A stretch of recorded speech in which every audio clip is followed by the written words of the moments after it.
Hello শিক্ষার্থী বন্ধুরা, তোমাদের জন্য নিয়ে এসেছি পঞ্চম শ্রেণী গণিত, পৃষ্ঠা নম্বর কি 30, 7 নম্বরের অঙ্ক। এখানে লেখা আছে কেয়া এবং মারুফের অর্থাৎ দুইজন ব্যক্তি মাসিক পারিবারিক খরচ একত্রে কত 70,500 টাকা। এটা দুইজনের মিলে। এখন এখানে আরেকটি বিষয় আছে, এখানে কি কেয়া অপেক্ষা মারুফের মাসিক খরচ 5,600 টাকা বেশি, অর্থাৎ কেয়া অপেক্ষা মারুফের মাসিক খরচ, অর্থাৎ মারুফের খরচটা হচ্ছে বেশি 5,600 টাকা। মারুফ কেয়ার থেকেও বেশি খরচ করে।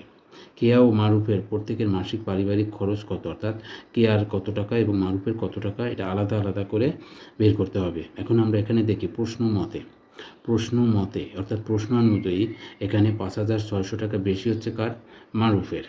অর্থাৎ কেয়া ও মারুফ প্রত্যেকের মাসিক পারিবারিক খরচ কত, এটা বের করতে হলে আমাদের আগে কি করতে হবে, এই 5,600 টাকা আমরা এই 70,500 থেকে বিয়োগ করে দেবো। তাহলে কী হবে, দুইজনের খরচটা সমান হবে। আর দুজনের খরচকে যখন আমরা অর্ধেক করব, তখন সেটা কি হয়ে যাবে, কার খরচ বের হবে, আমাদের বের হবে কেয়ার খরচটা বের হবে। আর যখনই কেয়ার খরচটা আমরা বের করব, তখন ওই কেয়ার খরচের সাথে 5,600 টাকা অর্থাৎ বেশিটা, এই বেশিটা যখন যোগ করে দেব, তখন মারুফের টাকা বের হবে। তাহলে আসো আমরা অঙ্কটা এখান থেকে ভালো করে শিখে নেব। তোমরাও ভালো করে শিখে নেবে, মনোযোগ সহকারে দেখো অঙ্কটা, তাহলে তোমরাও পারবে। এখানে কেয়ার মাসিক খরচ কীভাবে বের হবে, কেয়ার মাসিক খরচ আমরা প্রশ্ন মতে আমরা আলোচনা করেছি যে 70,500 থেকে বেশি যেটা আছে, অর্থাৎ ওরা দুজনে মিলে খরচ করে 70,500, কিন্তু মারুফ বেশি খরচ করে 5,600 টাকা। এই 5,600 আমরা কি করব, এখান থেকে 70,500 থেকে বিয়োগ করে দেব। তাহলে কি হবে, দুজনের খরচই সমান হয়ে যাবে। যখন আমরা এখানে বিয়োগ করার পরে এই অর্ধেক টাকা, অর্থাৎ এই টাকাটাকে আবার অর্ধেক করতে হবে। সেজন্য আমরা এখানে কি লিখলাম, 70,500 বিয়োগ 5,600 এর অর্ধেক টাকা, অর্থাৎ কেয়ার মাসিক খরচ হচ্ছে এইটা। এই 70,500 থেকে 5,600 বিয়োগ করার পরে এটাকে অর্ধেক করলে যে টাকা আমরা পাবো, সেটা হচ্ছে কি কেয়ার মাসিক খরচ।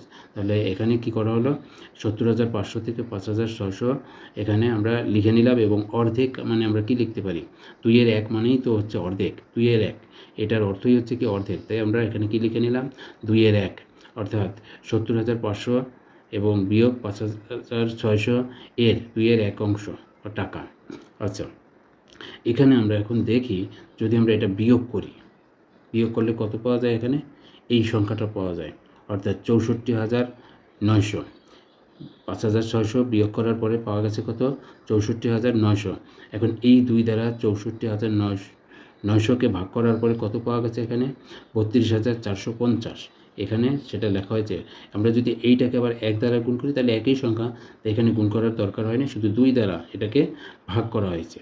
ভাগ করার পর কত পাওয়া গেছে, 32,450 টাকা। এই 32,450 টাকা হচ্ছে কেয়ার মাসিক খরচ। আমরা একটু উপরের দিকে যাই, তাহলে ক্লিয়ার বোঝা যাবে।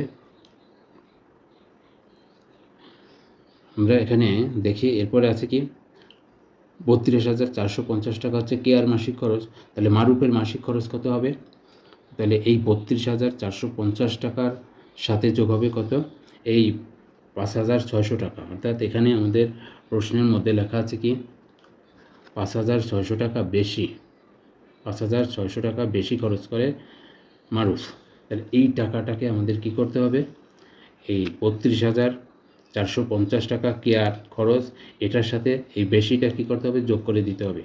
5,600 যখন যোগ করে দেওয়া হয়, তখন এখানে কত পাওয়া গেছে, 38,050 টাকা। অর্থাৎ মারুফের মাসিক খরচ কত হয়েছে, 38,050 টাকা। তাহলে এখানে আমরা কত পেয়েছি, 32,450, আর এখানে হলো 38,050। তাহলে কেয়ার খরচ কত পাওয়া গেল, 32,450 টাকা, আর মারুফের খরচ 38,050 টাকা। এটাই হচ্ছে এটার সমাধান।